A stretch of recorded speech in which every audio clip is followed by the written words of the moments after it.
I wanted to talk to you about puppy safety. There's a few things that are kind of important to go over. And if you know what to look out for, then it's more likely that you won't have any problems. So this is the little girl puppy from Snowy's litter. Her name is Aster right now, but the customer will have, I'm sure, a new name picked out for her soon. But I thought she'd like to be held while I talk to you. So, okay, so the first thing that I like to talk to you about is hypoglycemia and low blood sugar. Sometimes when you bring a puppy home, the transition for the puppy can be very stressful. It might be the drive home, it might be the puppy doesn't eat or drink for a little bit because it's nervous. All these things, although they may not seem very serious for a short time, they can be serious with a little puppy. You need to make sure that he eats, because if his blood sugar gets low because he skips a meal, then he can have a situation called hypoglycemia. And basically, a puppy who's hypoglycemic becomes sort of listless. It might be trembling. The worst case, it'll fall over. And if you saw your puppy do any of those things that you were concerned that it might be hypoglycemia, what you do is you get some Caro syrup or a little sugar water, but something sweet, you put it under their gums. I like to use Caro syrup, have that on hand. There's also some things called puppy vitamins that have a lot of glucose in them, but your regular Caro syrup would also do the trick. Just to put a little on your finger, put them under their gum line, and that should raise their blood sugar enough to get them out of that situation. And the other thing to do is make sure that they are well hydrated. If a puppy doesn't drink because he's nervous, then that dehydration will also lead to a situation that could be quite serious. So if your puppy was to throw up, that would be a really bad sign. That would be another sign of dehydration.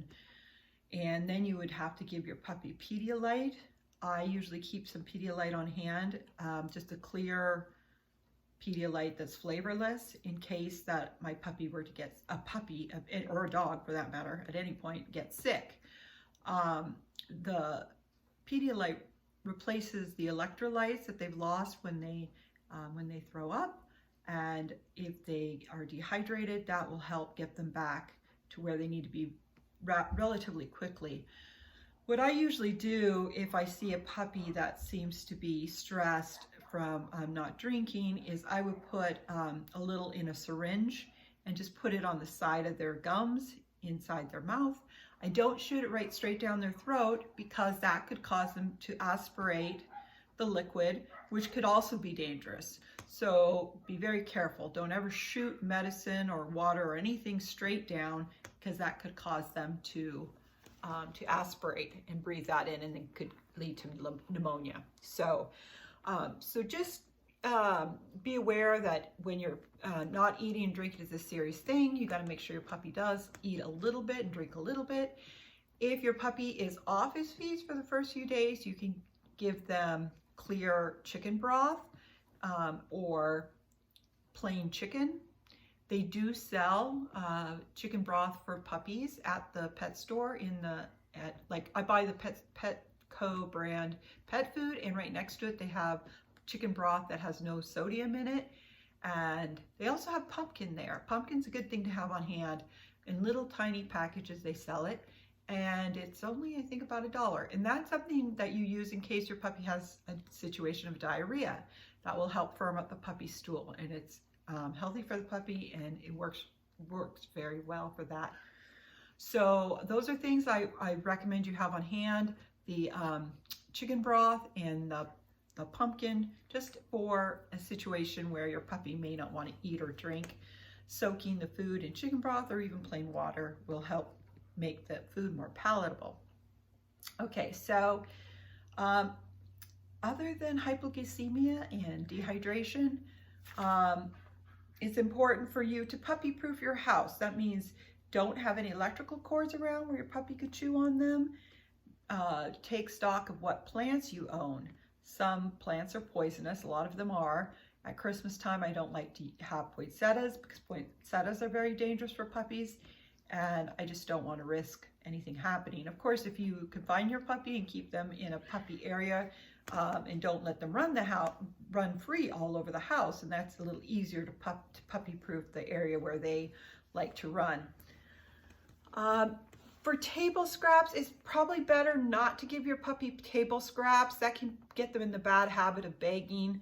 But if you do give them any human food, usually something like, the plain meat, I like to use just plain chicken for when I'm potty training them.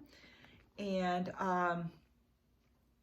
but things like onions are dangerous, so I don't give your dog ever any like casseroles or anything like that. I just generally tell my kids don't feed the puppies anything but their puppy food or special puppy treats that are made for puppies. So if your puppy or dog, if it stops eating completely, do take that very seriously. Do not wait too long because your dog can decline very rapidly if he doesn't eat or drink. And there are few foods like grapes that can cause your puppy to have to go to the emergency room very rapidly. Grapes and raisins can shut down a dog's kidneys, and it only takes a few when they're very small. So don't be careful. If you have grapes around the house and you're giving your kids grapes, be aware grapes roll very quickly. A puppy's going to quickly grab onto that. When my kids were little, I just did not have grapes around in the house. If I gave them grapes, it was when we weren't home near the puppy, because I was just really worried that something could happen. The puppy could get a grape. Also be aware of what's in your cupboard under the sink. If a puppy should get curious and somehow get into under the sink, things like, most of the stuff under your sink would not be safe.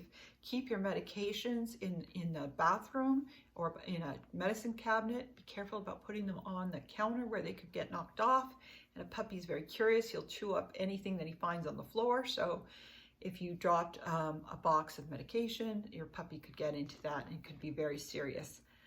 So I'm going to include in your puppy bag a list of different dangerous foods and items that you are typically around a house. So be aware of those things. And when you take your puppy outside, be aware that they're so tiny, they can fit through a lot of the bars in a fence or under a fence.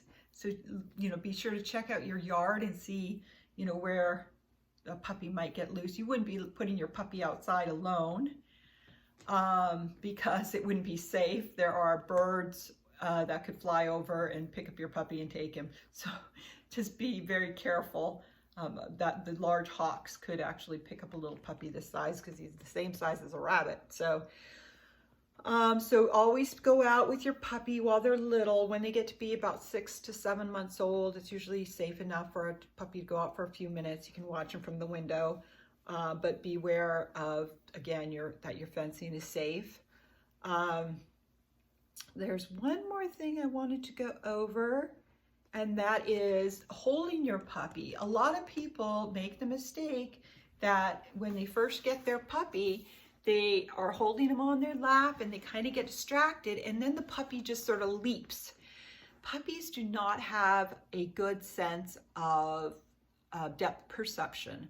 And so they will leap off of decks, they will leap off of boxes, they will leap off the back of your couch, and they can very easily break their leg. These little legs, their bones are very soft up to a year because they're still growing so quickly. And so make sure that your kids understand that if they're sitting on a chair or on the couch, that they have to have 2 hands on their puppy at all times because puppies will leap. And I just always had a rule with my kids that if they wanted to hold their puppy, they needed to hold it on the floor. The rule of thumb that my veterinary gave me is that if your puppy can climb up onto a chair or onto a couch, then they're also old enough to climb off of it. But don't have things piled up to allow your puppy to climb up to a height that he normally could not get up onto, because if if he was to climb up onto a bunch of boxes and they were, you know, stepped in such a way that he could get up higher than he should, again, he would probably fall off or jump off. And if he didn't fall right, he could easily break his leg. So just be careful, because broken legs is the most common thing that veterinarians see. And after that, it's probably dehydration. So, you know, just being aware of those things will probably help you to prevent an accident from happening. And we really want these little fellas to be safe, these little puppies. They're so good. They really need us to look out for them. And usually by about 6 months, they got a much better sense about things, and they're not quite so delicate. But yeah, up to the first year, they are still growing, and we have to be a little bit careful about broken bones and things like that. So hopefully that information helps you to keep your puppy safe. Be sure to regularly vaccinate your puppies. You will need to go about 3 to 4 weeks after the last set of shots, which is, he was vaccinated around 6 weeks. And so between 9 to 10 weeks will be the next set of shots. And then when he turns 16 weeks, he will need his rabies.